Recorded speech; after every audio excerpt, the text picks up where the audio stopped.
Alors, bonjour. Je vais me trahir en partant. Je suis québécois. Vous l'entendez.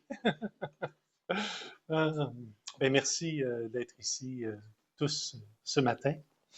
C'est une goutte, deux gouttes, trois gouttes dans l'océan, mais ce sont toutes les gouttes qui font éventuellement l'océan.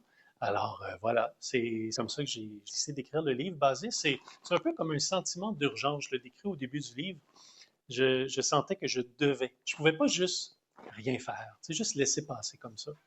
Puis, je ne suis pas non plus, comme je vous dis, du genre à aller crier, brandir des affiches sur la place publique. Donc, je vais plus avec une méthode plus douce hein, pour transformer le monde une personne à la fois.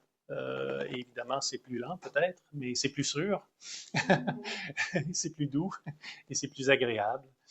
On dit en bon québécois flyer, est-ce qu'on dit ça ici? Comment on dit? Flyer. Ça s'écrit comment? Flyer, F-L-Y-E, accent aigu. Je vais vous apprendre des mots. Le phare, hein, vraiment, dans la tempête, le phare est solide, il est ancré. Hein. Lui, il résiste au plus fort vent. Il y a une base extrêmement solide et il est bâti pour tenir dans les moments les plus rigoureux. Hein, quand tout va avoir été balayé par un ouragan, par exemple, ben, le phare va être encore debout, il va tenir. Donc, c'est ça, l'ancrage est très, très, très important. Souvent, on l'oublie, mais pour pouvoir s'élever, hein, pour pouvoir élever notre conscience, c'est important l'ancrage, d'être bien ancré, d'être bien dans son corps, d'être bien dans sa réalité du quotidien, bien ancré. Et de là, on peut vraiment s'ouvrir et aider les autres. Parce que c'est un peu le sens du livre. L'idée, c'est comment être un phare pour soi, mais aussi pour les autres, dans un moment où tout vacille, où tout bouge, où tout chavire, pour rester centré. Alors, quand on écoute les nouvelles, par exemple, au Québec, ils disent il y a eu un accident ce matin sur la route, et là, ils mettent des images, une voiture qui a capoté, et on voit tous les systèmes de secours. Et ça devient là, la grande nouvelle, et là, ça crée de la peur, de la tension, de l'anxiété, etc. Mais ils n'ont pas parlé des millions de personnes qui se sont rendues sans aucun incident hein, au travail ce matin, et ça, ils n'en parlent pas. Et il y a quelqu'un qui n'est pas d'accord derrière, je crois. Je vous taquine. Non, mais c'est important, hein, dites-le, parce qu'on est là pour ça. Oui, être aimé pour ce qu'on est et non pas pour ce qu'on fait. Hein. Je dis, on est des êtres humains, pas des fers, F-A-I-R-E, humains.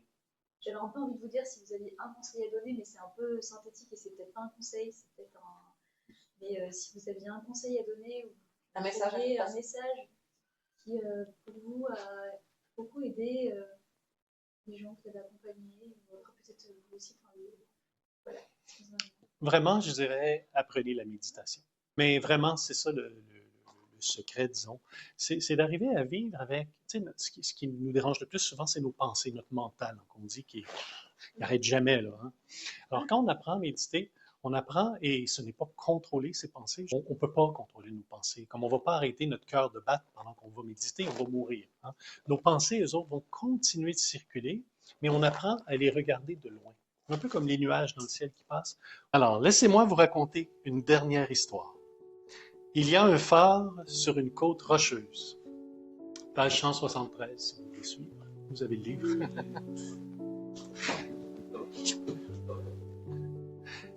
La tempête fait rage. Les vagues se fracassent contre les rochers. Le vent hurle. La nuit est noire. Si noire qu'on ne voit pas à 3 mètres devant soi. Au loin, un bateau lutte contre les éléments. Il est perdu et il dérive vers les rochers, vers une mort certaine. Soudain, une lumière, faible au début, puis plus forte, plus claire. Le phare. Le capitaine du bateau la voit. Il ajuste sa trajectoire, il évite les rochers. Il trouve le passage sûr. Il survit. Le gardien du phare ne saura jamais à qui il a montré le chemin cette nuit-là. Il ne rencontrera jamais le capitaine. Il ne recevra jamais de remerciements, aucune reconnaissance. Ça n'a jamais été le but. Le but était juste de maintenir la lumière allumée dans la nuit, dans la tempête, parce que c'est ce que font les phares. Vous êtes ce gardien, le monde est le bateau en détresse.